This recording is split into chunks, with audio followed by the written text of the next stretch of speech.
What's up, guys? Welcome to the very first video in the Red Band Cast YouTube channel. I want to let you know a couple quick things, then I want to do my very first review, which is actually a book review here. So, let's go ahead and get started. The first thing we're going to do is let you know there's not going to be any more things on Podbean. Podbean is starting to try to charge me money. Don't want to pay money for Podbean. So, there you go. Everything is going to be here on the Red Band Cast channel. So, we're going to be doing videos, we're going to try and do some live streams, and we're going to be doing, obviously, reviews. Don't know how many reviews I'm going to have where Sarah actually joins me.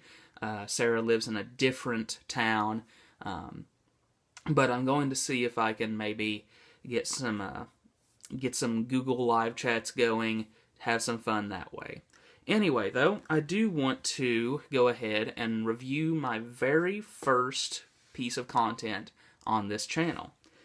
That is J.R.R. Tolkien's The Hobbit, the book, the original, from the early 1900s. I think it's somewhere around like the 1930s, 1940s. I can't quite remember.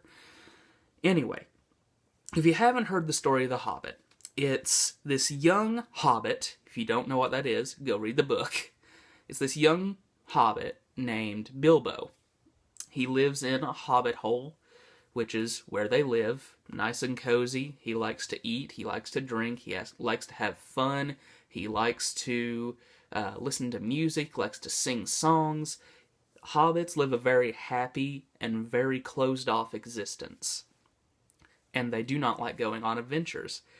But what happens to Mr. Baggins? Bilbo Baggins is his name. What happens to Mr. Baggins? Well, a wizard shows up on his front doorstep. The wizard's name is Gandalf. Gandalf decides that Bilbo should be the one to assist these dwarves on the getting back of their treasure, because Bilbo is a natural thief.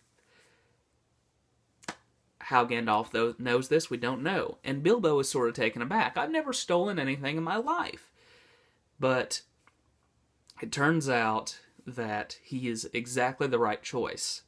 He goes on this quest with these people, not really wanting to, but for some reason, this side of him wants to go on this adventure. So he lights off on the adventure with them. They go and they encounter crazy things. Giant spiders, elves, dwarves, trolls, goblins, giant eagles. I mean, what? It's so weird. It's a very, very weird novel. But you accept everything in it because of the way that Tolkien writes.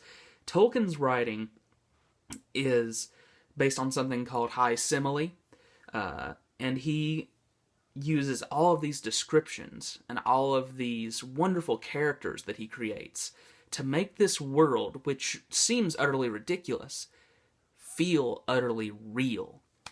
It's a wonderful book, and it's sort of the linchpin upon which any fantasy that came afterward goes towards. If you look at any kind of fantasy that came after The Hobbit, whether it's the Lord of the Rings movies, the Lord of the Rings books, the Hobbit films, any kind of dark fantasy, any kind of high fantasy, anything afterwards, it all goes back to The Hobbit and J.R.R. Tolkien. Anything that C.S. Lewis did goes back to this. C.S. Lewis was friends with J.R.R. Tolkien.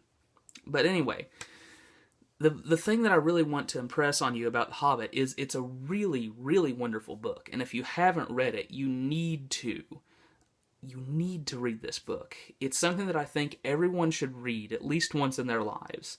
And though I haven't read the Lord of the Rings books yet, my girlfriend Sarah, who you know from the channel, is just